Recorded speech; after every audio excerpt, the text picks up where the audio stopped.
નમસ્કાર દર્શક મિત્રો, મહામંથનમાં આપ સૌનું સ્વાગત કરું છું। લોકોને તમે કહેતા સાંભળ્યા હશે કે એને તો 7 પેઢી ચાલે એટલું છે।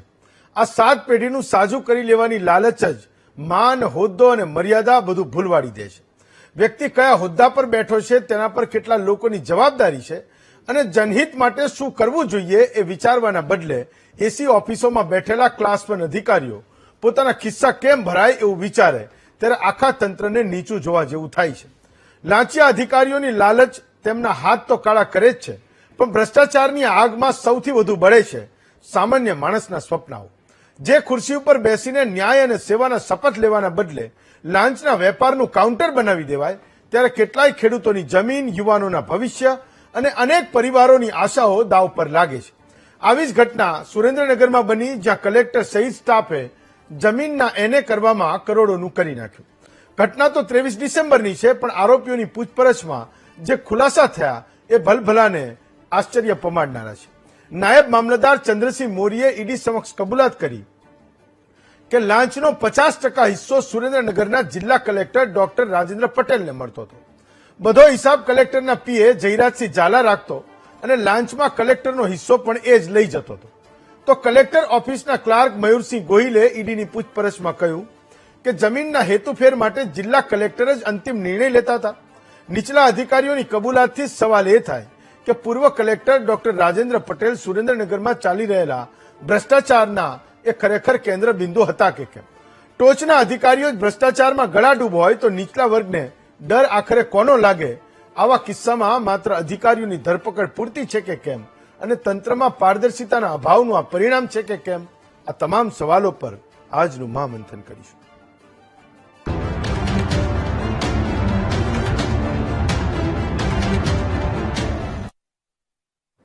તો અત્યાર સુધી તો આપણા ગુજરાતમાં કોઈ કલેક્ટર બને તો એ ગામમાં ઉજાણી હોય, અને કોઈ શહેરમાંથી કોઈ દીકરો કે દીકરી યુપીએસસીની પરીક્ષામાં પાસ થઈને અવ્વલ આવ્યો હોય ને એ આઈએએસ તરીકે સિલેક્ટ થયો હોય તો અડધા શહેરને ખબર હોય કે ફલાણાનો દીકરો ફલાણી સ્કૂલમાં ભણેલો, ફલાણી કોલેજમાં ભણેલો, ફલાણા ક્લાસમાં જનારો આ જે સ્ટુડન્ટ છે યુપીએસસી ક્લિયર કરીને એ આઈએએસ બન્યો છે।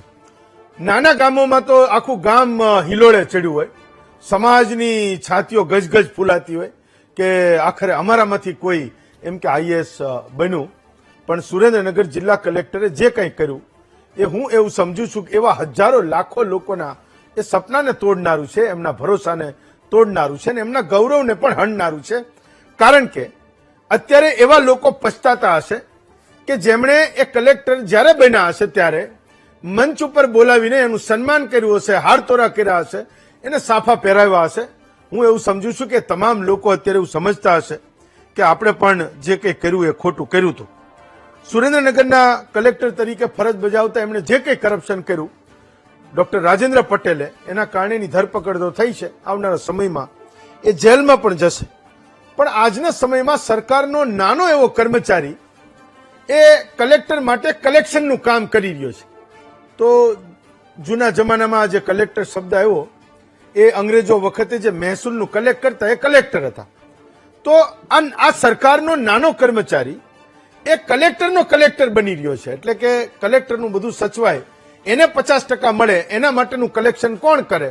તો કે સાવ એ સરકારનો નાનામાં નાનો કર્મચારી। એક વાત એ પણ છે કે કેટલીક વાર સરકારોમાં આ બધા અધિકારીઓનું માન સન્માન એવું કે કલેક્ટરની જે કલેક્ટરનું બારણું હોય જ્યાં એ બેસતા હોય એ વર્ગ 1 અને વર્ગ 2 નો કર્મચારી બરાબર, પણ વર્ગ 3 નો કર્મચારી તો એને પૂછ્યા વગર અંદર પણ ન જઈ શકે। તો આ કલેક્ટરો એ વર્ગ 3 થી પણ નીચેના કર્મચારી પાસેથી એ કલેક્શનનું કામ કરાવતા હતા અને એની પાસેથી પૈસા લેતા હતા। હું નથી કહેતો, પણ ઈડીએ જે ચંદ્રસિંહ મોરીની ધરપકડ કરી અને એના પછી એને જે કંઈ કીધું એ તમામ વસ્તુઓ હવે ઓન રેકોર્ડ છે। આ કોઈ લોકમુખે ચર્ચાયેલી વાત નથી કે કોઈ વાતો કરે અને કહી દીધું ને આમ હતું ને તેમ હતું, એ નથી, હવે કાગળ ઉપર છે, કોર્ટમાં ગયેલી વાત છે ને એના આધારે એને રિમાન્ડ મળ્યા છે। તો આજે આપણે એ ચર્ચવાનું છે કે વાસ્તવમાં એક દિવસની લાખો કરોડોની કમાણી જે કલેક્ટરોની છે, જે આઈએએસ અધિકારીઓની છે, એને એ જિલ્લાના સાવ નાના માણસના દુઃખ દર્દમાં એને રસ કેમ પડતો હશે? એટલે આપણે એ સમજવાનું છે। એટલે એને તો એટલે એ કદાચ માણસો નહીં જ લાગતા હોય, સ્વાભાવિક છે કે એની પોતાની આવક અને એનું કલેક્શનનું સેન્ટર એટલે એનું નેટવર્ક એટલું બધું વાઇડ છે કે એક કલેક્ટર ઓછામાં ઓછી 50, 60, 70 સમિતિઓનો એ ચેરમેન હોય. જિલ્લામાં કંઈ પણ બને કાયદો વ્યવસ્થામાં પણ કંઈક એનો પોતાનો રોલ આવે છે. એક આઈપીએસ અધિકારી છે પણ જિલ્લામાં છતાંય એનો રોલ આવે છે. તો એવા નાના મોટા તમામ કામો જે છે એમાં કલેક્ટરે એપી સેન્ટર હોય છે. હવે એમાં સાવ સામાન્ય માણસ હોય, બિચારા રોજ અરજદારો ધક્કા ખાતા હશે, આવતા હશે, પણ એને તો પેલો એનો જે પીએ છે એ જે સીટ મોકલે કે આજે કોનું કેટલું ઉઘરાણું કર્યું, મે બી કદાચ એમાં જ રસ હશે. પણ આજે આપણે ચર્ચવાનું છે કે ઈડીએ કલેક્ટરના જે રિમાન્ડ માંગ્યા એ રિમાન્ડમાં એમણે જે કંઈ કીધું, કોર્ટમાં જે કંઈ કીધું, એના આધારે કેટલીક વસ્તુઓની ખબર પડે છે કે આપણે ગમે એટલી મોટી મોટી વાતો કરીએ, ભ્રષ્ટાચારી લોકો એનું ઘર ભરવા માટે જે કંઈ વ્યવસ્થાઓ કરવી પડે એ કોઈ પણ સંજોગોમાં એ કરી લે છે. એવા 4 મુદ્દાઓ છે જેની વાત કરું છું. પહેલી વાત જે ઈડીએ કીધી કે અમારા રિમાન્ડ કેમ જોઈએ છે, એવું કીધું કે ઓનલાઈન આખી પ્રક્રિયા હોવા છતાંય જમીનનો હેતુફેર કરવા માટે તમામ ગાઈડલાઈન છે છતાં પણ એ ગોલમાલ જાણી જોઈને કરતા હતા કારણ કે એને પૈસા મળે. આ ગોલમાલ કરીને કે વાંધા વચકા કાઢીને લાંચ એ લેતા હતા, નક્કી કરતા હતા કે ભાઈ આ તમારે 1 સ્ક્વેર ફીટે આટલા પૈસા આપવા પડશે. તો 800 અરજીઓ કલેક્ટરને મળી હતી, ઈડી એવું કહે છે, ને એમાંથી 10 કરોડથી વધુના એ આરોપો અત્યારે અમને એ જે લાગ્યા છે અમને મળ્યા છે અને એની તપાસ એ કલેક્ટરના રિમાન્ડ લઈને અમારે કરવાની છે. અને ચોથું અને સૌથી મહત્વનું કે આ આખા ખેલમાં જમીન બિનખેતી કરવાનું કામ કરતા વકીલ ચેતન કંજરિયાએ કલેક્ટરના નામે 65 લાખ રૂપિયા આપ્યા હતા કે ભાઈ કલેક્ટરે લઈ લેવાના, અને આ પૈસા કલેક્ટરના પર્સનલ આસિસ્ટન્ટ જયરાજસિંહ ઝાલાએ લીધા અને પછી એમાંથી બધાએ ભાગ પાડ્યા. તો આ એક વાત ઈડીએ લખી છે, પણ જેટલી કેસમાં એમણે એને કરવાના પૈસા લીધા હશે, હેતુફેર કરવાના પૈસા લીધા હશે, એમાં આખી ચેઇન આ જ રીતે ગોઠવાઈ હશે. કોઈ કે પૈસા આપ્યા 50% કલેક્ટરને લેવાના, 25% પ્રાંતે લેવાના, 10% મામલતદારે લેવાના, 5% ક્લાર્કે લેવાના, અને બાકી બધું આ જયરાજસિંહ જેવા લોકો જે થેલા ફેરવતા હશે એને પણ લેવાના. તો એકદમ સુંદર, કોઈને ખબર ના પડે એવું નેટવર્ક એ ગોઠવાયું હતું. ઈડીએ તમામ વાતો કોર્ટમાં એ ખુલ્લી કરી નાખી. તો આપણે આજે ચર્ચવાનું છે કે ખાઈકીના હિસાબમાં નૈતિકતાનું દેવાળું છે કે કેમ. આપણી સાથે ભાજપમાંથી ભરતભાઈ દેસાઈ છે, જિલ્લા કોંગ્રેસ પ્રમુખ, સુરેન્દ્રનગર જિલ્લા કોંગ્રેસ પ્રમુખ અને પૂર્વ ધારાસભ્ય નવસાદભાઈ સોલંકી છે, ચિંતન આચાર્ય છે જે ગાંધીનગર કવર કરે છે, વરિષ્ઠ પત્રકાર છે, દિવ્ય ભાસ્કરમાં કામ કરે છે. સહદેવસિંહ ચુડાસમા છે, તલાટી મંડળના પૂર્વ મહામંત્રી છે. વસંત પટેલ છે, ખેડૂત આગેવાન છે, થોડી જ વારમાં એ પહોંચી જશે. ને વિજયભાઈ ભરવાડ છે, એ બિલ્ડર છે, આપણી સાથે સુરતથી બેઠા છે. વિજયભાઈ, પહેલો સવાલ હું તમને કરું છું કે આ બધી આટલી બધી તમે સ્ક્વેર ફીટે ને એના પૈસા આપી આવો છો, તો મારે એ સમજવું છે કે આટલી બધી ઓનલાઈન ફરિયાદોના નિવારણ માટે પણ ઘણી બધી વસ્તુ છે. મેં એ પણ જાણ્યું કે ખોટું કરવાના તો કોઈ પૈસા જ નથી લેતું, એ તો પછી બહુ મોટા માગા પૈસા થાય. પણ જે આ 100 રૂપિયા, 125 રૂપિયા, 150 રૂપિયા છે એ તો લીગલના છે, એમ બધું જ ઓકે છે, તમારું ક્યાંય કોઈ વાંધો વચકો નથી, તોય 125-150 રૂપિયા આપવાના છે. તો એટલી બધી તમારા લોકોની કમાણી જોરદાર થતી હશે કે સ્ક્વેર ફીટે જયારે જમીન એને કરાવો અથવા હેતુફેર કરાવો ત્યારે તમે એને 125-150 રૂપિયા સ્ક્વેર ફીટે તમે એને પૈસા આપી દો અથવા ચોરસ મીટરે પૈસા આપી દો. અમે એવા કોઈ પૈસા આપતા નથી. એક તો સરકારને તો આપણે ધન્યવાદ આપવો જોઈએ અત્યારે કે આજે આવડી સરકાર, પોતાની સરકાર હતી, ચાલુ હતી, છતાં એ લોકોએ આ ઈડીની રેડ પાડી અને કલેક્ટર અધિકારીઓને પકડી અને આખું કૌભાંડ ખુલ્લું કર્યું. એટલે સરકારને એક તો ધન્યવાદ આપવો જોઈએ. બીજું કે આ લોકો જે કહે છે કે ભાઈ આ પૈસા આપે છે, આટલા પૈસા આપે છે, એ વસ્તુ ખોટી છે. દલાલો હોય પોતાના મહેનતાણાના પૈસા લેતા હોય છે, એની સિવાય કોઈ બીજા વધારાના પૈસા અમે આપતા નથી. હા, મહેનતાણું જે થતું હોય, હા, તમે જમીન તમારી સિવિલ કોર્ટમાં હોય, ક્યાંક લોચા લબાચા હોય, એવી જમીનો હોય તો એમાં પૈસા લેતા હોય છે, નથી લેતા હોતા એવું નથી. પણ જે જમીન લોચા લબાચા હોય એમાં લે. હવે તો ઓનલાઈન પ્રક્રિયા થઈ ગઈ, પેલા જેવી ઓફલાઈન પ્રક્રિયા પણ નથી. ઓનલાઈન પ્રક્રિયામાંથી 10 દિવસ એટલે ગ્રીન સિગ્નલ આવે. એ સમજવું છે એટલે તમારે તો શું છે કે ફરી પાછું ક્યાંક એને કરાવવા જવાનું હોય, તમને એમ થાય ક્યાંક ફરી પાછું કોઈ અડી ન જાય. મારે એ સમજવું છે કે ઈડી એવું કશું હોતું નથી. હું કહું વિજયભાઈ, મારે એ સમજવું છે કે ઈડી એવું કહે છે કે 800 અરજીઓ હતી, તો એ તો ઓછી ના કહેવાય, અને 800 માંથી બધાય ખોટા જશે એ પણ જરૂરી નથી. આ તો ખાલી 800 અરજીઓની વાત અને 1 વર્ષના ટેન્યુઅર દરમિયાન કરેલી વાત છે, તો બધાય ખોટા હશે એવું તો જરૂરી નથી. અને તોય તો એ આપે તો એ સુરેન્દ્રનગરમાં જે લોકો છે એને મને લાગે છે કે એને પૈસામાં નહીં ખબર પડતી હોય કે પૈસા ક્યાં અપાય ને પૈસા ક્યાં ના અપાય. ખબર તો પડતી જ હોય. પૈસા એને ઝડપી કામ કરવું છે, અને જે ઝડપી કામ કરવા માટેના એને પૈસા માંગ્યા હોય. આ વસ્તુ કેવી હોય કે તમારા જ ઉતાવળ હોય, એટલી બધી ઉતાવળ હોય. 800 અરજીમાંથી બધી જ અનલીગલ હોય એવું નથી. વેપાર અરજી અનલીગલ હોય, પણ તમારે આખું જ કામ તમારે ઝડપી પ્રક્રિયામાં કામ કરવું હોય તો પેલા દલાલોએ નક્કી કર્યા હોય આમાં. ફાઈન, ચલો સહદેવસિંહ, એક સવાલ. એટલે જયારે ચંદ્રસિંહ મોરીની ધરપકડ થઈ ત્યારે તમે જતા ચર્ચામાં મને એવું હતું કે છેવટે અહીંયા સુધી એની વાત પહોંચશે ખરી, પહોંચી પણ ખરી, કે કલેક્ટર છેવટે ઝપટમાં આવ્યા ખરા. પ્રાંત અધિકારી માટે એવું કહે છે કે 10% પ્રાંત 25% પ્રાંત અધિકારી લેતા હતા, 10% મામલતદારને જતા હતા, 5% એના ક્લાર્કને જતા હતા. તો આ બધાને પકડ છે તો એ ખબર તો પડશે ને કે વાસ્તવમાં 100% પૂરા થાય છે કે નહીં, એક ચોખ્ઠું એક સર્કલ પૂરું થાય છે કે નહીં, 100 માંથી કોણ કોણ શું શું લઈ જતું હતું. હેમંતભાઈ, બહુ ચર્ચિત આ ઈડી સુરનગર કેસમાં આપણે ઘણા વળાંકો જોયા, અને છેલ્લે અપેક્ષિત હતું કે કલેક્ટરની પણ ધરપકડ થશે, એ કાલે થઈ અને રિમાન્ડ પણ લીધા. હેમંતભાઈ, એક વાત હું ચોક્કસ સ્વીકારીશ કે અગાઉ એવી ચર્ચા થતી હતી કે ચમરબંધીઓને કોઈ પકડતું નથી, પણ છેલ્લા 2 વર્ષમાં તમે જુઓ 8 IAS કે ક્લાસ 1 અધિકારીઓને આ મુખ્યમંત્રી અને ગૃહમંત્રી શ્રી જે વાત કરતા હતા એ મુજબ એમણે કલેક્ટરને સસ્પેન્ડ કર્યા. એ બહુ મોટી ઘટના છે. અગાઉ આવા ક્યારેય ઘટના બનતી નહોતી.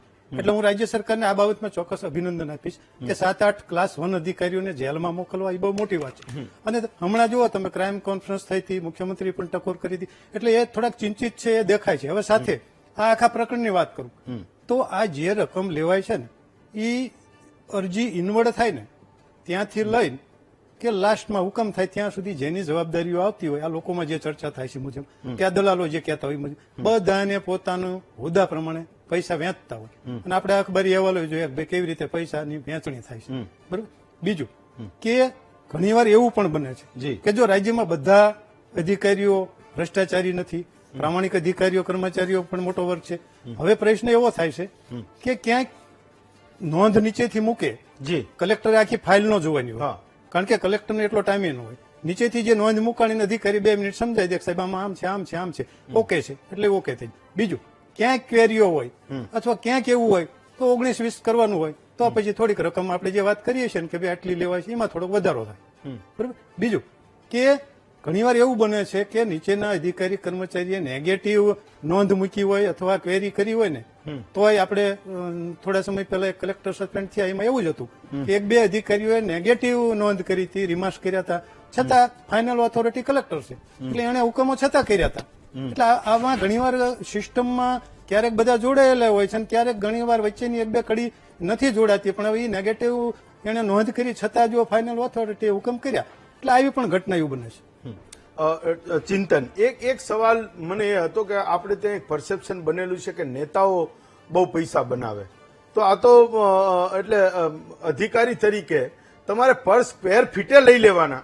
પેલો નેતાને તો અહીંયા કોઈકની શરમય લાગે ને કોઈક સમાજનો કોઈક પ્રમુખ લઈ આવે ને ગામનો સરપંચ કંઈક ભલામણ કરતો હશે તો એને રહેવું પડતું હશે કે ભાઈ હું ધારાસભ્ય છું પણ લોકસભા વખતે મારે મત લેવા જવા પડશે. નાની ચૂંટણી હશે તો તાલુકા જિલ્લા પંચાયતમાં મારે કોકને મનાવવા પડશે ને હાથ જોડવા પડશે, મારે મત લેવા પડશે. આને તો કોઈ જવાબદારી જ નહીં. કોઈ એને કોણ પૂછવા જાય? કોઈ એવી કોઈ રિસ્પોન્સિબિલિટી હોય એના ઉપર કે ભાઈ એને કોકની આગળ નમવું પણ પડશે આગળ જતા, તો એને કંઈક શરમ જેવી વાત હોય ને. આ તો તમારા સ્ક્વેર ફીટના તમે ચોરસ મીટરના નક્કી કરો પૈસા, અને સાચું કરનારા લોકો, વિજયભાઈ જે રીતે કહે છે એમ સાચું કરનારા લોકો તમને આપી દે છે. જે સહદેવસિંહે કીધું કે ગુજરાતમાં છેલ્લા કેટલાક સમયમાં 4-5 IAS અધિકારીઓની રેવન્યુના કેટલાક લોચાઓના કારણે, ગરબડોના કારણે, ભ્રષ્ટાચારના કારણે ધરપકડ થઈ. તો શું ગુજરાતમાં IAS તરીકે આવનારો એ અધિકારી એવું માનીને ચાલશે કે હવે એકદમ જોરદાર કરપ્શન ફ્રી ગુજરાત થઈ જવાનું છે ને અહીંયા પર સ્ક્વેર મીટરના જો ભાવ નક્કી કર્યા તો સીધું ઈડી ને સીબીઆઈ પહોંચશે? મને એવું લાગે છે કે આ બંને બાબત ખૂબ પેરાડોક્સિકલ છે. તમે પહેલા કહ્યું કે નેતાઓને થોડી શરમ હોય કે એમને ફરી મત લેવા જવાના છે એટલે એમને ડર હશે, પણ આમને કોઈ ડર નથી હોતો કારણ કે એ લોકો સર્વિસમાં હોય છે. અને બીજી બાજુ એવી વાત કહો છો કે જયારે નવા કોઈ અધિકારી આવશે, ઇન્ડક્શન થશે જયારે નવી બેચનું આઈએસની, ત્યારે એમનામાં પહેલેથી ફફડાટ હશે કે ગુજરાત એવી જગ્યા છે કે જ્યાં આગળ કરપ્શન સામે ઝીરો ટોલરન્સની નીતિ હશે, એટલે ત્યાં આગળ એમને ડર હશે. તો ઈધર ડર હોઈ શકે ઓર ડર ન હોઈ શકે, બેમાંથી કોઈ એક સ્થિતિ હોઈ શકે. પણ હવે હું તમને મૂળભૂત રીતે હું વાત જણાવું તો કદાચ હું નથી માનતો કે કરપ્શન મુક્ત થઈ ગયું હોય. અને આ કેસમાં ગણો કે અગાઉના કેસમાં ગણો, કારણ કે રાજેશ સુરેન્દ્રનગરના ત્યાં કલેક્ટર હતા, હથિયારના લાયસન્સ અને એ બધી બાબતમાં એમને સામનો કરવો પડે, સસ્પેન્શન છે. આયુષ ઓક સુરતના કલેક્ટર, હજુ પણ ઘણા બીજા એક બે કલેક્ટર છે. એસકે લાંગા તો રિટાયર્ડ થઈ ગયા પણ છતાં પણ એમના સામે કેસ ચાલ્યા. આવા અને હજુ એકાદ બે કલેક્ટરની વાત છે કે એ લોકો હજુ સરકારના સ્કેનર હેઠળ છે. પણ હું માનું છું ત્યાં સુધી આ કેસ દરેક કેસની વાત કરીએ તો એમાં છીંડે ચડ્યો એ ચોર, આ એક મૂળભૂત રીતે મને કિસ્સો લાગે છે કે જ્યાં આગળ જો તમે કોઈ એવી જગ્યાએ સપડાઈ ગયા અને કુછ ભી કરને કા થા લેકિન સિંઘમ કા ઈગો હર્ટ નહીં કરને કા થા, એ પ્રકારની સ્થિતિ છે કે તમે બીજી જગ્યાએથી કરપ્શન કરો એનો વાંધો નહીં, પણ અમુક ઘર છોડી દેજો. અને આ જયારે એ ડર નથી હોતો સિંઘમનો કે અમે અમુક ઘરમાં પણ ઘૂસણખોરી કરીને ત્યાંથી પણ માલ મલીદો લઈ આવીશું, ત્યારે સિંઘમનો ઈગો હર્ટ થાય છે કે તમને કહ્યું તું તો છતાં પણ કેમ આમ કર્યું. અને ત્યારે જ सिंघम नहीं जयकांत शिकरे, सॉरी कुछ भी करने का था, जयकांत शिकरे का ईगो हर्ट नहीं करने का था. तो ये जयकांत शिकरे પછી એ વખતે એમને ના ગમે અને પછી આ પ્રકારના એક્શન્સ થાય. પણ હું એવું માનું છું ત્યાં સુધી જેમ સદેવસિંહજીએ કીધું કે ઘણા બધા એવા એમ કે હોય છે લોકો કે એમને કરપ્શન કરવું નથી ગમતું હોતું અથવા તો નથી કરતા હોતા, પણ હું માનું છું એવા ખૂબ જૂજ લોકો હોય છે. એવું નથી હોતું કે કરપ્શન નથી કરવું ગમતું, કારણ કે એવી બે જ સ્થિતિ હોય છે. એક એવી વ્યક્તિ હોય છે કે જેને કરપ્શન કરવાનો ડર લાગતો હોય છે, એને બીક લાગે, એને કંઈક ભરાઈ જઈશ કે કંઈક, અને ક્યાં એને આવડતું ના હોય. બાકી એવી કોઈ વ્યક્તિ ના હોય કે જેને કરપ્શન એટલે પોતાની આવક છે એના સિવાયની આવક ન ગમે, એવું કોઈ નહીં હોય આ દુનિયામાં, હું માનું છું ત્યાં સુધી. તો હવે જે આપણે ઝીરો ટોલરન્સની વાત કરીએ છીએ, તમે વિચાર કરો કે આ ભાઈ છે એ આટલા વખતથી કરપ્શન કરતા હતા. આપણે રેડિયોમાં જિંગલ સાંભળીએ છીએ, છાપામાં એડવર્ટાઇઝમેન્ટ આવે છે એસીબીની, કે કોઈ પણ રીતે તમે કોઈ સંકોચ ન કરશો, તમને ક્યાંય પણ કોઈ વ્યક્તિ અધિકારી, સરકારી અધિકારી કે સરકારી કોઈ પણ કર્મચારી લાંચની રકમ માંગે તો તમે વિના સંકોચે આ અમારો ટોલ ફ્રી નંબર છે એની ઉપર તમે જાણ કરી શકો છો અને તમે અમને જણાવી શકો, અમે રેડ કરીશું. હવે તમે મને એમ કહો કે આ જે કેસ થયો સીધી ઈડી પહોંચી જાય છે અહીંયા. ગુજરાતની કેમ કોઈ એજન્સીને ખ્યાલ નથી આવતો? કેમ કોઈ આ જેટલા પણ લોકો હતા એક ભાઈ પછી પાછા પણ કોઈ ગામમાંથી ઉભા થયા કે આ કલેક્ટરનું તો આવું તંત્ર હતું, તો કેમ અત્યાર સુધી એસીબીમાં ક્યાંય પણ કોઈ રજીસ્ટર કરવા ન ગયું ફરિયાદ? અથવા તો જો કોઈએ ફરિયાદ કરી પણ હોય તો એસીબી કેમ એ ફરિયાદને આધારે હવે કેસ નોંધો નથી? નહીં, હવે જે થયું છે એ તો ઈડીએ કર્યું છે. હજુ હેમંત આમાં પ્રોસિજર એવી છે કે ઈડીના કેસમાં એ સીધે અરેસ્ટ કરી છે, પણ એફઆઈઆર ન કરે ત્યાં સુધી એનો ખટલો ન ચાલી શકે. એટલે હવે સ્થિતિ શું થશે કે કોઈ એક લોકલ પોલીસ સ્ટેશનમાં કોઈ એક ત્રાહિત વ્યક્તિ કે ભાઈ આ કલેક્ટરે મારી પાસેથી આ 100 રકમ માંગી હતી, એ વ્યક્તિ એકદમ કોઈ ગામડાની વ્યક્તિ હશે, એમાં એવું કઈ એવો સુરેન્દ્રનગરના એસીબી પોલીસ સ્ટેશનમાં નોંધી પણ ખરી, એટલે એમાં એ આવશે અને પછી એને રજીસ્ટર થશે, એફઆઈઆર ફાઇલ થશે અને પછી એ ખટલો ચાલશે. પણ મૂળભૂત રીતે વાત એ છે કે તમે જે ગુજરાત ગવર્મેન્ટની એજન્સીસ છે તો એને કેમ આ બાબતનો ખ્યાલ ન હતો? જો ખ્યાલ હતો તો અત્યાર સુધી એ છૂપું કેમ રહ્યું?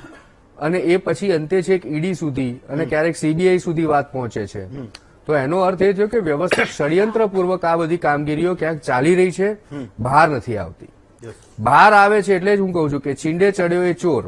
આ કોઈક એવી જગ્યાએ કુંડાળામાં પગ પડી ગયો કે જ્યાં એમને નતો મૂકવા જેવો. અને એના કારણે એ આ આફત વહોરી બેઠા છે. અધરવાઇઝ રાજેન્દ્ર પટેલ છે એ હજુ સુધી કલેક્ટર હોત અને હજુ પણ એ એમની રીતે જે વ્યવહાર લેવાનો હતો એ લેતા હોત, પણ એમને અમુક ઘર મૂકી દેવાના હતા, જે ન કર્યું એના કારણે થયું. વસંતભાઈ, તો તમે પણ ઘણી બધી જગ્યાએ ફરિયાદો કરી, તમે મુખ્યમંત્રી અને દિલ્હી સુધી તમે એ ફરિયાદો કરી કે કરપ્શન કેવી રીતે રેવન્યુના કેસમાં થાય છે.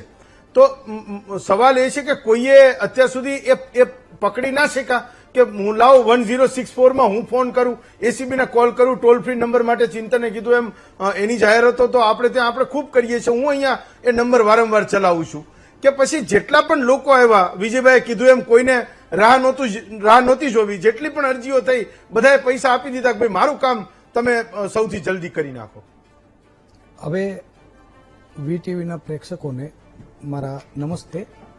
હવે આમાં પહેલા એ સમજવું છે હા કે આ જે ભ્રષ્ટાચાર કરવા માટે આમને જે દુષ્પ્રેરણા જે મળી હા એ સ્ટાર્ટિંગ ક્યાંથી હતું? હા તો સરકાર 24/5/2012 રોજ હા ત્યારના તત્કાલીન આપણા મુખ્યમંત્રી શ્રી હતા નરેન્દ્રભાઈ મોદીજી, ત્યારે એક રીસર્વે મેન્યુઅલ લાવવામાં આવ્યું. હા હવે રીસર્વે મેન્યુઅલને જો આપણે એને પૂરું ઝીણવટપૂર્વક એનો અભ્યાસ કરીએ જી તો એમાં ચોખ્ખું લખ્યું છે હા એના પેરાઓમાં કે આ શા માટે જરૂરી છે, રીસર્વે શા માટે જરૂરી છે, એના પૂર્વ ભૂમિકામાં જ એનો ઉલ્લેખ કરેલો છે. ઓકે હવે બન્યું છે કેવું કે ઇસ્યુ એવો છે કે જે આજે મહેસૂલ વિભાગ જે છે જી અને એની સાથે એક ડિપાર્ટમેન્ટ છે જે DILR ની કચેરીઓ, હા જેને સર્વે ભુવન કહેવાય. હા. ગુજરાતના 33 જિલ્લામાં સર્વે ભુવનો દરેક જિલ્લા દીઠ આવેલા છે. જી હવે ત્યાં બને છે શું ખરેખર કે કોઈ પણ એને આ એને લઈને જે કૌભાંડ ચાલ્યું છે હા એ તો કશું નથી સાહેબ. હું એટલું તમને શ્યોર કહી શકું કે જ્યારે સર્વે ભુવન ઉપર ફોકસ કરશો, આજે ચલો એને થઈ તો એને થઈ એ સાચી છે, પણ એને જયારે કરવામાં આવે છે ત્યારે DILR કચેરી જે છે એનો મુખ્ય રોલ હોય છે. જમીન માપણી હા, અધિકારી. એના મેપ વગર હા. કોઈ એને શક્ય નથી સાહેબ. હા એટલે સ્પેસિફિક કોઈ પણ જિલ્લાના કલેક્ટરને એને માટે થઈને પેલા DILR કચેરીનો અભિપ્રાય બહુ મહત્વનો હોય છે. ઓકે. હવે સમજો કે 2012 થી આનો જન્મ થાય છે આ એક્સ્ટ્રીમ લેવલના ભ્રષ્ટાચારનો. હા. હું એવું નથી કહેતો કે આગળ ભ્રષ્ટાચારો નથી થતા, હા થતા હશે, પણ જે રેશિયાની બાબતમાં અત્યારે જે એને પિકઅપ પકડી છે, હજુ હું તો એક બીજું આપના માધ્યમથી કહેવા માંગુ છું, સરકારશ્રીનું ધ્યાન દોરવા માંગુ છું કે સરકારશ્રીએ જે પરિપત્ર આપ્યો છે એનું ક્લેરિફિકેશન આ લોકો નથી જાણતા ને કરવા નથી માંગતા એવું નથી, પણ આમને કેવું થયું છે, ઓલી મોસાળમાં માં પીરસનારી હોય ને એવો ખેલ આવ્યો છે.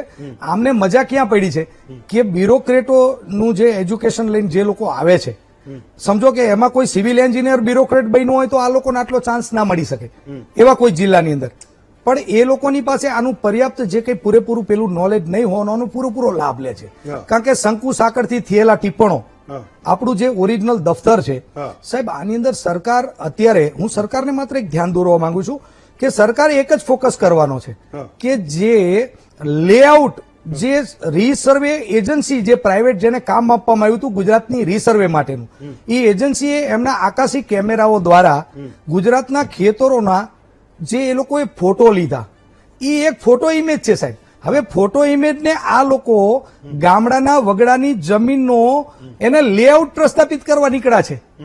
એ એક બહુ પાતળી ભેદરેખા છે.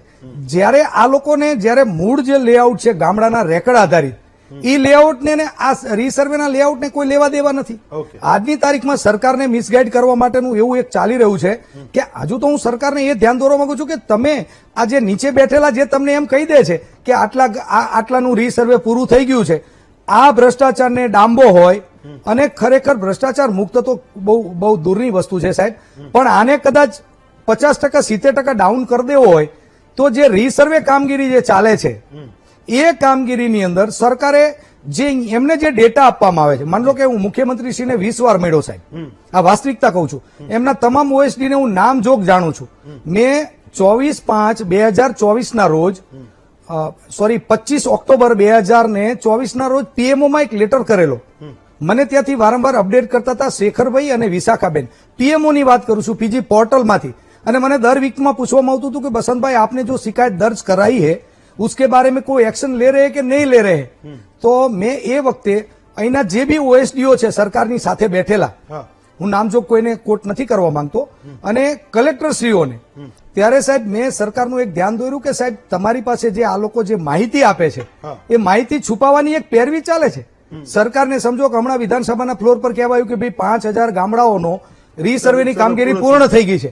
હકીકતમાં મારી એક ઓપન વસ્તુ છે સરકાર સામે કેવી કે મને જેને બી તમને આ કીધું હોય, ગમે તે જિલ્લો તાલુકો જ્યાં કેમેરા ફેર્યા હોય રીસર્વેના, એ સેટેલાઇટ દ્વારા મેપ બનાવેલા હોય કે ટિપ્પણો જેને બનાવ્યા હોય, એક ગામ મને એવું બતાવે 5,000 જે ઓલરેડી રિપોર્ટ સબમિટ થઈ ગયો છે સરકારશ્રી પાસે કે 5,000 ગામડાનો રીસર્વે પૂર્ણ થઈ ગયો છે. એ જે સરકારને મિસગાઈડ કરવા માટે નીચે બેઠેલા લોકોએ જે પોતાની મનસા પાર પાડવા માટે એ ક્યાં બીજી રીતે ખેડૂતને જે પાયમાલ કરવા અથવા તો જે ગોટાળે ચડા કે ભ્રષ્ટાચાર માટેની મનસાથી જે કર્યું છે. નીચેથી કઈ ખોટું કરીને મોકલું, વિધાનસભાના ફ્લોર ઉપર આવ્યું, જી સર. તો એ તો જયારે મંત્રી બોલે ત્યારે એને ના કોઈની સાહેબ, પાસે હવે- ચેક તો કરાવ્યું છે ને કે ભાઈ આમાં નીચે ક્યાંય કરપ્શન થયું નથી ને, આ આખા ગામનો રિસર્વે પૂરો થયો છે કે નથી થયો? હા જી સર. હવે આના માટેનું એક સિમ્પલ આપના માધ્યમથી મહામંથન ગુજરાતના તમામ ખેડૂતો વર્ષોથી જોવે છે, અને આ એક ચેનલ એવી છે કે સાહેબ ખેડૂતો આનો પૂરેપૂરો વિશ્વાસપૂર્વક જોતા હોય છે. ત્યારે હું આપના માધ્યમથી ખેડૂતોને એટલું માત્ર સંદેશો પાઠવું છું કે તમારું ગામ છે સિમ્પલ કોઈ પણ, માન લો કે જામનગર જિલ્લાનું છે કે સાબરકાંઠા જિલ્લાનું ગામ છે, ગામના સરપંચશ્રી, ગામના તલાટીશ્રી ને ગામના 5 ખેડૂત આગેવાનોને લઈ અને આ સરકાર સુધી આ જે લોકો ખોટી જે માહિતી આપે છે એને તમારે આખું ઉજાગર કરવું હોય તો ગામના ખેડૂતોને એક જાગૃતિ એટલી જ ખાલી કેળવવાની છે કે એક 300 રૂપિયાનો ખર્ચો, કેવો ખર્ચો કે ગામ વતીથી બધા 2 રૂપિયા ઉઘરાવીને 300 રૂપિયા લઈ અને જે રીસર્વે દ્વારા જે લેઆઉટ જે બનાવવામાં આવેલો છે સેટેલાઇટ દ્વારા, એ લેઆઉટની એક કોપી અને તમારી પંચાયતમાં લયેલા તમારા જે આધાર ફાઇલની અંદર એક લેઆઉટ આપેલો છે ગામ સીમનો, આ 2 લેઆઉટને સિમ્પલ આ ડિબેટ પતે અને કાલ સવારથી ગુજરાતના 33 જિલ્લાના ખેડૂતો માત્ર બંને લેઆઉટને ખાલી એ પંચાયતના ટેબલ ઉપર રાખીને મેચ કરે અને પછી તમે કહો સરકારશ્રીને ભાઈ સાહેબ 5,000 ગામડા જે તમને કયા છે ઓકે. એ કયા છે. ફાઇન, ચાલો.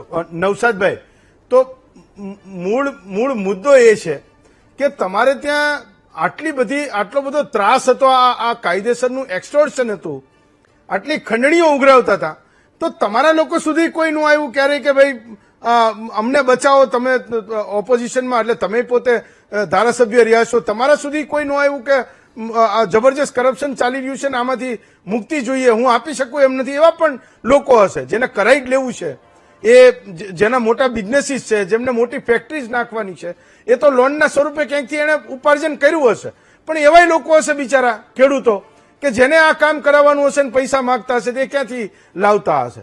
તો આ અત્યાર સુધીમાં કેમ કોઈ ફરિયાદ કરવા ન ગયું? અને ચિંતને કીધું એમ કે કોઈકનો ઈગો હર્ટ થયો ને ફરિયાદ થઈને એના ઘરે રેડ પડીને હવે એની ધરપકડ થઈ. હેમંતભાઈ, ચમકતા ચહેરા પાછળ અસલી ચહેરો છુપાયેલો છે. આ ભ્રષ્ટાચારનો પાયો છે ગાંધીનગર સુધી રંગાયેલો છે. કહે છે કે ખાતો નથી ને ખાવા દેતો નથી, પણ લાગે છે ભાજપ જ ચંદા દો ધંધા લોમાં વેચાયેલો છે. આ જે ઈડીની રેડ સુરેન્દ્રનગરમાં થઈ છે એમાં હું જે અટકળો, આ બધી અટકળો છે, બધા સ્પેક્યુલેશન્સ છે કે ઈડીની રેડ ક્યારે પડે. બાકી તો એસીબી છે, આપણે બીજી બધી વિવિધ એજન્સીઓ છે. 3 થિયરી એ લોકોમાં ચર્ચા થઈ રહી છે કે કેમ ઈડીની રેડ પડી. એ 3 થિયરી ઉપર હું પ્રકાશ પાડવા માંગુ છું. એક, કે જે ઈડી નામની સંસ્થા છે એ દિલ્હીમાં બેઠેલા 2 શક્તિશાળી નેતાઓની ઈચ્છા વગર ઈડીના અધિકારીઓ ચેક પણ લઈ શકતા નથી. તો સુરેન્દ્રનગરમાં આવીને રેડ પાડે ને તો વાતમાં કોઈ માલ નથી.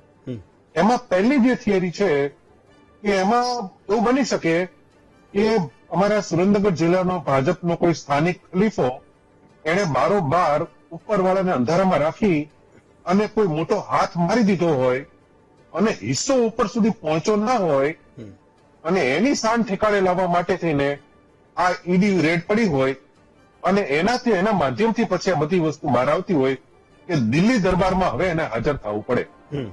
આ એક થિયરી છે.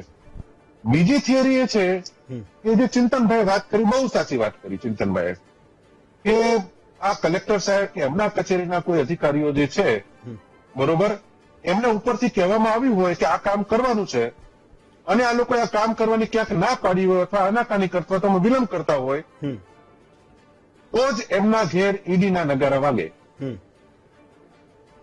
કે આ સરકારની સ્ટાઇલ છે ભાજપ સરકારની કે તમે એમનું કીધેલું માનો નહીં, તમે એમની હામાં હા ન કરો, તમે એમની નામાં ના ન કરો, તો અમારી વાત માની કેમ નહીં એનો બદલો ચોક્કસ લેવામાં આવે જ છે. એના સેંકડો હજારો ઉદાહરણો આખા ભારતની અંદર છે. અને ત્રીજી થિયરી છે એ પણ ખૂબ વાસ્તવિકતા લાગે છે કે ચંદા દો અને ધંધા લો. આપણે ઇલેક્ટ્રોલ બોન્ડની અંદર આપણે જોયું હતું કે સેંકડો કંપનીઓની ઉપર ઈડી રેડ કરે, એના થોડા જ સમયની અંદર ભાજપની તિજોરીમાં પ્રસાદી પહોંચી જાય, એટલે પછી બધું થોડા સમયમાં સમૂહ સૂત્રો પાર પડી જાય, અને પછી ભારતીય જનતા પાર્ટીનું જે વોશિંગ મશીન છે એ વોશિંગ મશીનની અંદર બધું ધોવાય અને બધું જ સાફ થઈ જાય. આમાં જે ઈડીની રેડ છે ને એક પ્રકારે ઇન્વિટેશન કાર્ડ છે આ પ્રકારનું કે ભાઈ તમે હજી સુધી અમારા દરબારમાં દસ્તક દીધી નથી, એટલે આ ચંદા ઉઘરાવવાનો એક પ્રકારનો ધંધો એ ઈડીના માધ્યમથી થઈ રહ્યો છે એવું લોકોમાં ચર્ચાઈ રહ્યું છે. બાકી ઈડી નામની સંસ્થા એ અમારા સુરેન્દ્રનગર ઝાલાવાડમાં પધારે અને અમારું એસીબી જેમ ચિંતનભાઈ કીધું એ ઊંઘતું રહે.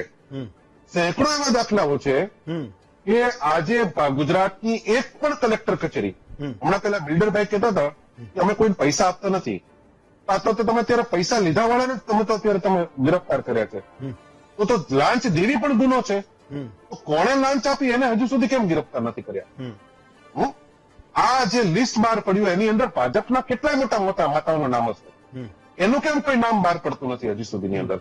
આ તો માત્ર ને માત્ર અત્યારે કલેક્ટરને એક અત્યારે બનાવી અને નાની માછલીને પકડી અને મોટી મોટી માછલીઓને બચાવવા માટેનો એક તખતો ઘડાનો છે.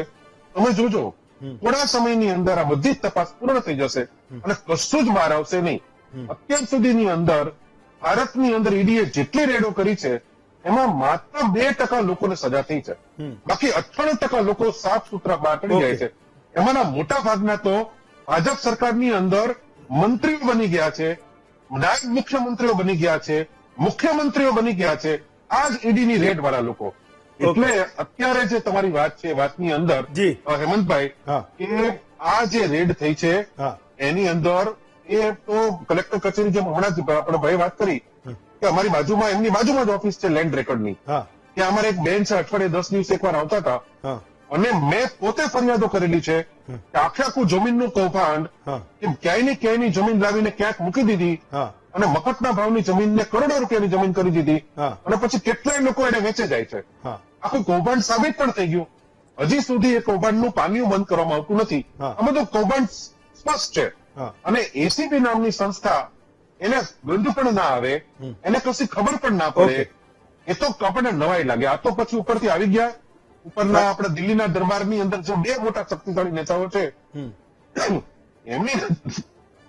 એમની નજરે ચડી ગયા અને એમાં આખી તપાસ થઈ છે, આખું બહાર આવ્યું છે. ઓકે, હજી તો મને તક આપશો તો મારે બીજી બાબત ઉપર તમારો પ્રકાશ પાડવો છે, ફરી પણ તમે મને અટકાવો છો એટલે મારી વાત પૂરી કરું છું કે આ માત્ર ને માત્ર કલેક્ટર અને નાના કર્મચારીઓ નાની માછલીઓ છે, મોટી માછલીઓને બચાવવાનો એક ખેલ ચાલી રહ્યો છે. એ વાત ભરતભાઈ, એક સામાન્ય સવાલ એ છે કે આજ એ પરસેપ્શન કેમ બની રહ્યું છે કે બધા ઉપર ફરિયાદ કરે ને પછી જ અહીંયા એજન્સી કામ કરે ને તો જ એની સામે પગલા લેવાય? શું ખરેખર સુરેન્દ્રનગર કલેક્ટર ઓફિસમાં કોઈ જેના દિલમાં ગુજરાત પ્રત્યે ભારોભાર વાલ હશે, જે દેશપ્રેમી માણસ હશે, જેવું માનતો હશે કે મારે લાંચ નથી આપી, હું પણ પોતે એનો ગુનેગાર થઉં છું, એવો કોઈ એક અરજદાર નહીં એવો હોય જેને સરકાર અને પોલીસમાં કે એસીબીમાં કે રેવન્યુમાં કોઈએ ફરિયાદ કરી હોય, એ સચિવ પાસે પહોંચી હોય, મુખ્યમંત્રી પાસે પહોંચી હોય, એવો એક માણસ નહીં હોય. તો સામાન્ય માણસની ફરિયાદનું શું એમ? અત્યારે કોઈ એવું કહેતું તો નથી કે કોની ફરિયાદના આધારે આ આખી કાર્યવાહી થઈ છે.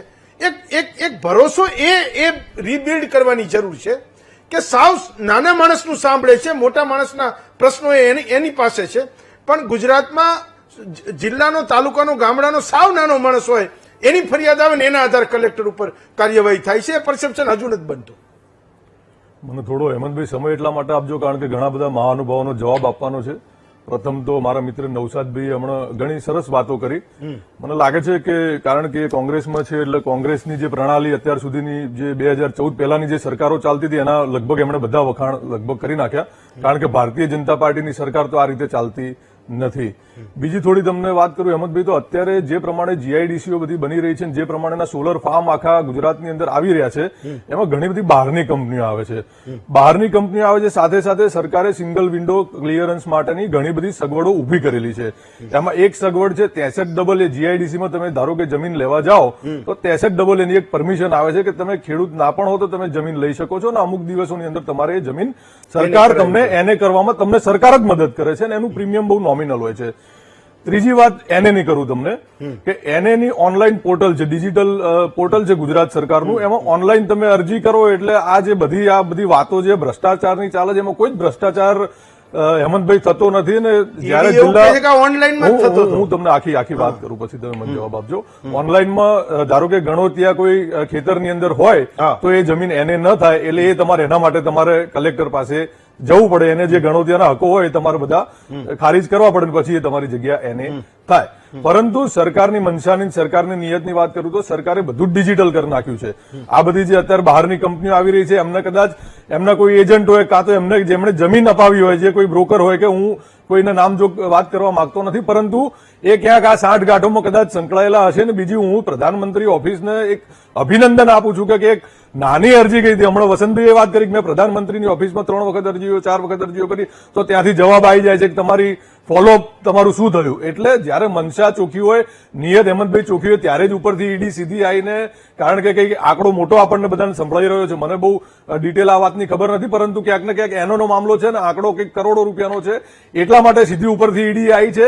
અને લગભગ મારી પાસે, હું કારણ કે પ્રવક્તા છું ભારતીય જનતા પાર્ટીમાં, 15 થી 20 એવા હેમંતભાઈ ગ્રુપ છે જેમાં એવરી ડે એસીબી નું કંઈક ની કોઈક 25,000, કોઈક લાખ રૂપિયા, કોઈક 5,000, કોઈક 10,000 જેવું જેમાં હોય. પરંતુ એસીબી અને સરકાર બંને ગુજરાતની અંદર કામ કરી રહી છે, બખૂબી કામ કરી રહી છે. અને ભ્રષ્ટાચાર તમે કહ્યું એમ 1064 નંબર પણ સરકારે જાહેર કર્યો છે. હું તમને નાની મોટી એક બીજી અલગ દેશની વાત કરું, જાપાનની વાત કરું. જાપાન કેમ આટલું વિકસિત છે? કારણ કે ત્યાંના જે નાગરિકો છે એમાં પહેલી દેશદાજ છે, બીજું એમનામાં સાહસ લેવા માટેની એક શક્તિ છે, ત્રીજું ક્લેરિટી છે. તો આપણે પણ ક્યાંક ને ક્યાંક નાગરિકોએ પણ એક ક્લેરિટી પોતાની મનમાં લાવવી પડશે કે મારે જે કામ એનેનું 1 મહિનાનું છે એને 15 દિવસમાં પતાવવા માટે હું બીજા રસ્તા શોધીને કે 2,000 કે 5,000 આપીને મારું કામ 15 દિવસમાં, આપણે એ રસ્તા ન અપનાવીને જે સરકાર જે પ્રોસેસ તમને બતાવે છે એ પ્રોસેસ પ્રમાણે જઈને સાહેબ 20-25,000 રૂપિયા એક વીઘાનો એનો ખર્ચો થાય છે. ઓનલાઈન તમે એને કરાવવા જાઓ ને હેમંતભાઈ, મેં પોતે મારી જમીનો એને કરેલી છે ઓનલાઈન, 20-25,000 ખર્ચો થાય, કરોડો રૂપિયાની ક્યાં વાત આવે છે. મારા સાથી મિત્રો જે છે ટીવી ઉપર એ બધા કહે છે કે તમે ઓનલાઈન કરો છો તો નથી, તમારે જિલ્લા પંચાયતની કારોબારી મળતી હોય છે દર મહિને, એમાં જેટલી એની ફાઇલો આવતી હોય એમાં જે ગણોતિયાના કે બીજા ત્રીજા ટાઇટલના પ્રશ્નો ના હોય, ટાઇટલ ક્લિયર હોય, એ જમીનને સીધે એના ઓર્ડર આપીને તમારું ઓનલાઈન તમારે સીધું પ્રીમિયમ પણ હેમંતભાઈ ઓનલાઈન તમારા બેંકના ખાતામાંથી ભરો. એમાં તમારે સરકારના કોઈ અધિકારી કે તમારે કોઈ મળતિયાને કે કોઈ દલાલને તમારે મળવાની જરૂર નથી. એટલે સરકાર તો એના તરફથી બધી જ ક્લેરિટી આપે છે. બીજી તમને નાની મોટી પોલિટિક્સની વાત કરું, નરેન્દ્રભાઈ કે જેમના પોતાના નામે આખા ભારત દેશમાં એક મકાન નથી, એમણે 4 કરોડ ગરીબોને પ્રધાનમંત્રી આવાસ યોજનામાં મકાનો આપ્યા છે. શું આ નાની વાત છે હેમંતભાઈ? આ 63AA ની મેં તમને વાત કરી, અગાઉની સરકારોમાં ક્યાંય પરમિશનો ક્યાંય કોઈ જગ્યાએ નથી. એટલે આ સરકાર ક્લેરિટી સાથે બહારની જે કંપનીઓ, તમે દહેજમાં જાઓ, તમે ધોલેરામાં જાઓ, તમે સાણંદ જીઆઈડીસીમાં જાઓ, તમે બેચરાજી જીઆઈડીસીમાં, સાહેબ તમને 80% ગુજરાત બહારની કંપનીઓ કે જે ગુરગાંવ અને બીજી ત્રીજી મોઘી જગ્યાઓ જ્યાં રિયલ એસ્ટેટ ખૂબ મોંઘું હતું ત્યાંથી અત્યારે ગુજરાતમાં આવી છે, ગુજરાતમાં બખૂબી કામ કરે છે. એક મારી વાત સાંભળજો જરા, એક ગાડીનો 800 રોજનું ત્યાં આગળ મેન્યુફેક્ચરિંગ, તો એ બધી રેવન્યુ ગુજરાત સરકારને, ના સમજજો મારી વાત, બહુ લાંબી વાત છે, ગુજરાત સરકારને રેવન્યુ મળે છે. ત્યારે આ બધી વાત કરવાની જગ્યાએ ભ્રષ્ટાચાર નો આક્ષેપ લગાવીને ક્યાંક ને ક્યાંક સરકારની નિયત ઉપર સવાલ ઉઠાવવાના બંધ કરવા જોઈએ. એ લેજિટિમેટ સવાલનો જવાબ આપો, માત્ર એટલો જવાબ આપો કે આ અત્યારે તો ઈડી એવું કહે છે કે 800 અરજીઓ હતી ને એમાંથી 10 કરોડની લાંચ લીધી. સમજો તમે જે બોલો છો એના ઉપરથી હું સવાલ પૂછું છું.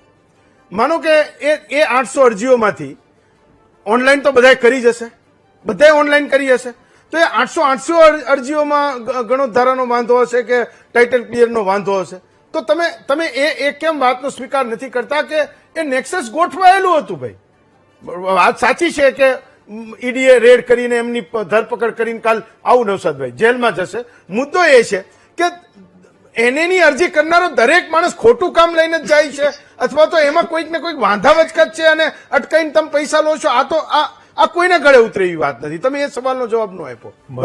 મને જે નોલેજ છે એ પ્રમાણેની તમને વાત કરું. ઓનલાઈન અરજીઓ હજી હા, આવો વસંત. હા, ઓનલાઈન અરજીઓ 100 માંથી 80 કે 90 થવી જોઈએ હજી લગભગ ત્યાં સુધી.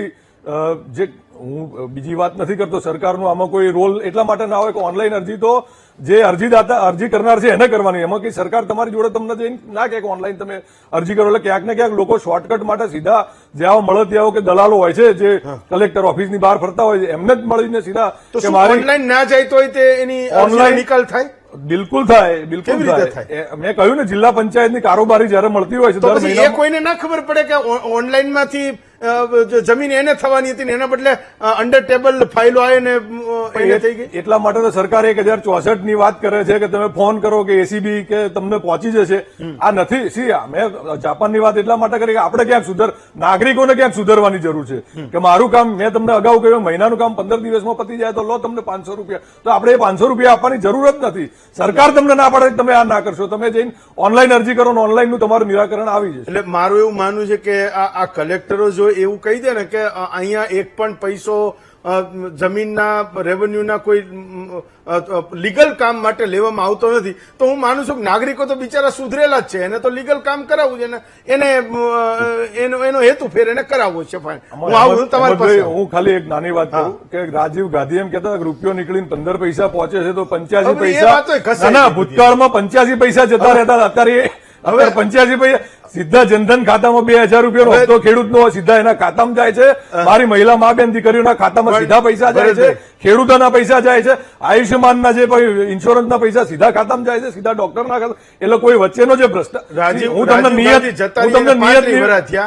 નિયત તમે 30 વર્ષથી હો ને 11 વર્ષથી હું હેમંતભાઈ નિયતની વાત કરું છું. નિયત સરકારના ખાતામાંથી જે પૈસો થાય સીધો જ જે લાભાર્થી છે એના ખાતામાં પૈસા જાય. આ સરકારની નિયત છે. પણ તમારે પછી પૈસા આપીને એમ કે મારા મહિનાનું કામ 15 દાડા, તો એ તો એમાં સરકાર લોકોને બિચારાને શું કરો બ્લેમ કરો છો? બ્લેમ નથી કરતો, હું તો નોલેજ આપું છું. તમે ઓનલાઈન અરજી કરો, હાથ જોડીને કહું છું.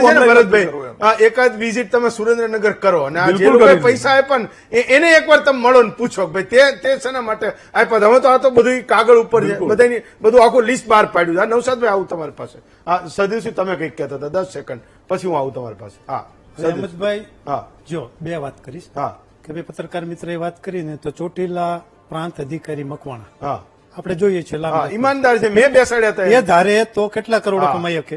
ફફડે છે, બધા ભાગી ગયા લોકો, આ બધા કોલસાની ખાણો ચલાવનારા લોકો. કે બિનખેતીની જે આ ભ્રષ્ટાચારની વાત થાય છે ને, સાયલન્ટ ભ્રષ્ટાચાર છે. ધારો કે એમાં ભાઈ પત્રકાર મિત્રએ વાત કરી ક્યાંક અડી ગયા હોય અથવા કોઈનું કીધું ન કર્યું, બાકી દરેક જિલ્લામાં ક્યાંક ને ક્યાંક આવી ફરિયાદો ચાલે જ છે. બીજું કે આ સાયલન્ટ ભ્રષ્ટાચારમાં નીચેથી ઉપર સુધી જે કઈ લોકો દેતા હોય. બીજું, નાગરિક અધિકાર પત્રની જોગવાઈ સરકારે કરેલી જ છે. મર્યાદામાં એને કામ કરી દેવાનું. આ તો હવે કોઈને પ્રોજેક્ટ મૂક્યો હોય, સ્કીમ મૂકી હોય ફ્લેટની કે કોઈ બિલ્ડિંગ બનાવવું છે તો એને થોડીક ઉતાવળ હોય કે ભાઈ જલ્દી મારો પ્લાન પાસ થઈ જાય. કારણ કે એને છે ને એ કોઈ પણ પ્રોજેક્ટનું પહેલું પગથિયું છે. અને પછી ખેડૂત મિત્રે વાત કરીને કે ભાઈ માપણી શીટની જરૂર છે. ખરેખર એ ડીએલઆર કચેરીઓમાં પણ વ્યાપક ભ્રષ્ટાચાર ચાલે છે. તમે જો રીસર્વેની મુદત આજે 2 દિવસ પહેલા પણ લંબાવી, 1 વર્ષ કરી. એટલે આ બધા પ્રશ્નોનો ખરેખર નિકાલ કરવાની જરૂર. Fine, fine. વસંતભાઈ, 10 સેકન્ડ. આમાં એવું છે કે ભ્રષ્ટાચાર તો બરાબર છે, સાહેબે કીધું. આપણે સરકારનું એ ધ્યાન દોરવામાં કે તમે 800 અરજીને ક્યાં પકડો છો? એક પણ જિલ્લાની અંદર 30,000 થી નીચે જો અરજી પેન્ડિંગ નીકળે, એની નીચે 30,000 થી ઉપર નીકળશે, એ જે શાખા છે જેના કારણે આ પૈનપું છે આખા ગુજરાતમાં. સમજો, મેં મુખ્યમંત્રી શ્રી માનો કે 2012 પહેલા માથા પહેલા સમજો, હું ખેડૂત તરીકે કહી રહ્યો છું. કામગીરી 2012 પહેલા નહોતી, એના પૈસા નહોતા લેતા. એક બાબતમાં સરકારશ્રીના હું એટલે એમના તરફી કોઈ વાત નથી કરતો, પણ ડિજિટલાઇઝેશન જે કર્યું છે એનો ઉદ્દેશ સરકારનો બહુ સારો છે સાહેબ, એમાં હું નિસંકોચપણે કહી રહ્યો છું. પણ જે રીસર્વે મેન્યુઅલ લાવ્યા પછી જે પૈનપું છે એના મૂળમાં સાહેબ તમે 800 અરજી ક્યાંથી પ્રગટ થઈ? મૂળ તો એનો નકશો બનીને કલેક્ટરના ટેબલે આવ્યો. ભ્રષ્ટાચાર કેવી રીતે થાય છે એની એક લિંક છે કે તમારી જે કઈ ખેતર છે એના 4 ખૂંટને પેલા ડિસ્ટર્બ કરી નાખવાના, તમારું ટાઇટલ દૂષિત કરી નાખવાનું. ટાઇટલ દૂષિત કર્યા પછી તમને અભિપ્રાય એવો આપવાનો નેગેટિવ. હું માત્ર ભાઈ સરકારશ્રીમાં તો 1 to 1 દાદાનું ધ્યાન દોરવા માંગુ છું કે દાદા, વસંત તમને કેટલી વાર મળ્યો હું આ વીટીવી ના પ્લેટફોર્મ પરથી કહું છું. તો સાહેબ હવે આપને ખ્યાલ આવવો જોઈએ કે સુરેન્દ્રનગર જિલ્લો નહીં, એક્રોસ ધ ગુજરાત જ્યાં જ્યાં કેમેરા ફેર્યા છે સાહેબ, આ તપાસો તો તમને ખબર પડશે કેટલા હજાર. સરકારની મનસા ક્લિયર છે સાહેબ, એનો પરિપત્રમાં સ્પષ્ટ લખેલું છે. ઉદ્દેશ સારો હતો સાહેબનો કે ખેડૂતોની સાચી માપણી થાય, એને નકશાઓ મળી જાય. પણ સાહેબ એનો જે અધિકારીઓએ- આને ખરેખર misinterpret નહીં, કરીને- અધિકારી તો શબ્દ સાઈડમાં રહ્યો. હવે તો આ બધા સાતીરો બેઠા છે કે કોઈને કોઈ રીતે આ કરી લેવા માંગે છે પોતાની તિજોરીઓ ભરવા માટેનું. સાહેબ આ સત્ય વાત છે સાહેબ. હું નૌશાદભાઈ તમારે કંઈક કેવું હતું ભરતભાઈ ને, એટલે ભરતભાઈ તમને જવાબ આપતા હતા પણ તમે આંગળી ઊંચી કરતા હતા. Last 2 minute Naushadbhai. હેમંતભાઈ, જી. ભરતભાઈ ખૂબ બધી વાતો કરી અને વિષયને ક્યાંય ને ક્યાંયથી ક્યાંય લઈ ગયા. હા. આ લોકોની આ સિસ્ટમ છે કે મૂળ સવાલને ભરમાવી અને કંઈક બીજી જ વાતે આપણે ચડી જવું. ભારતીય જનતા પાર્ટીની સરકારમાં છે ને સાહેબ, ભ્રષ્ટાચાર કરવો ગુનો છે જ નહીં. આ તો શિષ્ટાચાર થઈ ગયો છે. પણ ભ્રષ્ટાચાર કરીને હિસ્સો ન આપવો ને આગ ના આપવો એ ગુનો છે મેઇન વસ્તુ. અને આપણે બધા જાણીએ છીએ કે ભૂત મધ્ય છે પણ દેખાતું નથી. આ 1500 કરોડના કૌભાંડમાં ભાજપના નેતાઓ છે જ પણ સીધી રીતે આપણને દેખાતા નથી. હાલ પ્રશ્ન એ છે, આજે ગુજરાતનું ભારતનો એક પણ નાગરિક હેમંતભાઈ, તમારી ઓફિસની અંદર બધા કર્મચારીઓને સર્વે કરાવો કે ભાઈ ગુજરાતમાં ભ્રષ્ટાચાર થાય છે કે નથી થતો. કોઈ પણ ઓફિસમાં જાઓ, પૈસા આપ્યા વગર કામ થાય છે કે નથી થતું. ગુજરાતનો એક અમારા તો નાગરિક બચારા નાના કર્મચારી હોય એને આધાર કઢાવવાનું હોય, ચૂંટણી કાર્ડ કઢાવવાની હોય ને બધા નાના કર્મચારી. નાનું કામ કરાવવું હોય. હા. આ ભાજપ સરકારની અંદર બધી જ જગ્યાએ તમારે ભ્રષ્ટાચાર ને ભ્રષ્ટાચાર છે. હા સવાલ એ જ છે કે બસ જે કઈ કરવું હોય કરો, પહેલા અમારું ભરણું ભરો તો જ થાય. અમે કોણ એ જ કરો તો થાય.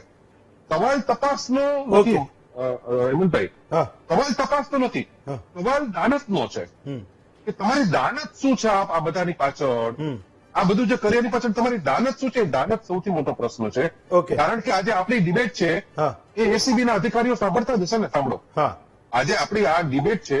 હા તમારું મેં તો મહામંત્રી- બીજી કરી, પહેલા પૂછ્યા હતા ને એ સવાલો પહેલા દિવસે 4, 23, 24 તારીખે. હા હા, અને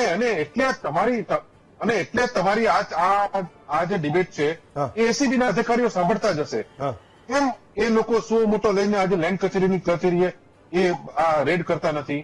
આજે અમારા પાટડીની અંદર કહું તો અમારું નગરપાલિકા ભ્રષ્ટાચારનું એપી સેન્ટર બની ગયું છે. અમારા રાષ્ટ્રીય ભાવના નામે ઓકે. કરોડો રૂપિયાના કામો થયા જ કરે, Fine, ચાલો. પણ એસીબી ને દેખાતું નથી હા. કારણ કે ભાજપનું કામ છે. હા. હેમંતભાઈ, સવાલ એ છે હા કે આજે ભારતીય જનતા પાર્ટીએ ગુજરાતની અંદર ભ્રષ્ટાચારને શિષ્ટાચાર બનાવી દીધો છે. હા બરોબર? તમને ચાલો. નાના મોટા તમે આ જેટલા લોકોના નામ ખુલ્યા છે એટલા લોકો નહીં, એક મિનિટ હું એવું કહું છું નૌશાદભાઈ. એક જ લીટી મારે હા કે એક જ મિનિટમાં પૂરું કરું. નહીં 10 સેકન્ડનો ટાઈમ નથી, ટાઈમ નથી. હા. હા પ્લીઝ, એક 30 સેકન્ડમાં મારી વાત સાંભળી લો. ભ્રષ્ટાચાર લેવો અને ભ્રષ્ટાચાર આપવો, પૈસા આપવા અને પૈસા લેવા હા. બંને ગુનો છે. હા પણ જે લોકોના નામ છે એ લોકોને બોલાવો, એ લોકોની ધરપકડ કરો. હા. એક પણ વ્યક્તિ એમ નહીં કે અમે પૈસા આપ્યા છે. બધા કહેશે અમે કોઈ પૈસા આપ્યા જ નથી. તો એ છૂટી જશે. ઉપરથી વરસાદ ગમે ત્યાંથી આ લોકો પાસે આવી ગયો ઓકે અને આ પૈસા પકડાઈ ગયા. ઓકે ખાતરીપૂર્વક કહું છું, એક પણ માણસ નહીં કે અમે પૈસા આપ્યા. ફાઇન, ચલો ભરતભાઈ જવાબ આપો. આ વાત શું છે? Okay fine. ઓકે નૌશાદભાઈ સિનિયર કોંગ્રેસી આગેવાન છે અને વિધાનસભામાં એ ધારાસભ્ય પણ રહી ચૂકેલા છે. એટલે ઈડી જયારે રેડ કરે ત્યારે એ મામલો ગંભીર હોય અને સરકાર જયારે ઝીરો ટોલરન્સની નીતિ અપનાવતી હોય નૌશાદભાઈ ત્યારે જ ઈડી આવે. એટલે સરકારની મંશા બિલકુલ, તમે વિરોધ પક્ષ તરીકે હું તમારામાં નથી બોલ્યો. મેં તમને સાંભળ્યા છે નૌશાદભાઈ, મેં તમને સાંભળ્યા છે. એટલે સરકાર બિલકુલ ગંભીર છે અને ઝીરો ટોલરન્સની મુખ્યમંત્રીની નીતિ છે એ રહેવાની છે ને પીએમઓની જે નરેન્દ્રભાઈની જે ઝીરો ટોલરન્સની નીતિ છે રહેવાની છે. અને હું ભ્રષ્ટાચારની અધિકારીઓને અહીંયાથી આ મંચ ઉપરથી મેસેજ આપું છું કે હજુ સુધરી જજો, નહીં તો સીધું જ ઈડી આવીને તમારી જે અને સરકાર આવા અધિકારીઓના પેન્શન પણ બંધ કરે, એટલે જે નાના અધિકારીઓના પેન્શન નથી આપતી. અને ઘણા બધા જે કઈ ભૂતકાળના જે અત્યાર સુધીના તમે કેસો જુઓ તો પહેલા જ નોકરીમાંથી બરતરફ કરીને એના બધા જે ભ્રષ્ટાચાર કર્યા હોય એના જે પૈસા હોય રિકવર કરે છે ને બાકીના બધા લાભો એના બંધ કરે. એટલે અહીંયાથી અધિકારીઓને અત્યારે સ્પષ્ટ સૂચના એક ભારતીય જનતા પાર્ટીના આગેવાન તરીકે આપું છું કે ભ્રષ્ટાચાર જે નાનો મોટો કરતા હોય બંધ કરી દેજો. બાકી આવી જ રીતે ઈડી તમારા ત્યાં પણ આવશે. ચિંતન આ કેસમાં એક નાયબ મામલતદાર અને એક સીધા કલેક્ટર, આ બે લોકોની ધરપકડ થઈ. વચ્ચે ઘણું બધું છે, નીચે પણ ઘણું બધું છે. તમને લાગે છે કે આ ઈડીની તપાસ આ લોકો સુધી પણ પહોંચશે કે કેમ?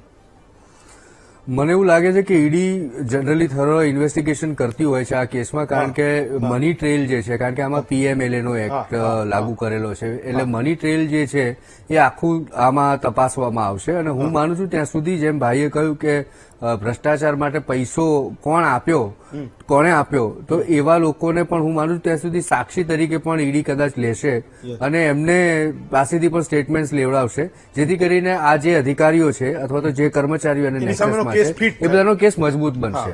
એટલે હું નથી માનતો કે કોઈ કોર્નર હવે ઈડી એને છોડશે. એટલે હું લગભગ હવે જોઈએ તો આગામી જે સમય હશે એમાં આ ભાઈ છે રાજેન્દ્ર પટેલ, એના વિરુદ્ધમાં પૂરતા પુરાવા સાથેની જ આખી બાબત હશે. પણ અલબત્ત જે ચાર્જશીટ ફાઇલ થશે કોર્ટમાં અને પછી જે આગળ શું કાર્યવાહી થાય છે એ વધારે મહત્વની રહેશે. તો ચિંતન, તમે એવું કહો છો કે કદાચ સુરેન્દ્રનગર એટલે સુરેન્દ્રનગરમાં ઈડીની કાર્યવાહી એ કદાચ દીવાદાંડી સમાન ગુજરાતમાં બની જાય, કે આપનારો પણ અને લેનારો પણ અને એના વચેટિયા, એના રેવન્યુનું કામ કરતા વકીલો પણ એ પણ ચેતે કે કાળ ઉઠીને આપણે ત્યાં પણ આવી શકે છે. ભરતભાઈ, નવસાદભાઈ, ચિંતન, સહદેવસિંહ, વસંતભાઈ અને વિજયભાઈ, 6 વક્તાઓનો ખૂબ ખૂબ આભાર માનું છું. આવતીકાલે આપના વધુ એક વિષય સાથે ફરી મળીશું. આજે રજા આપશો.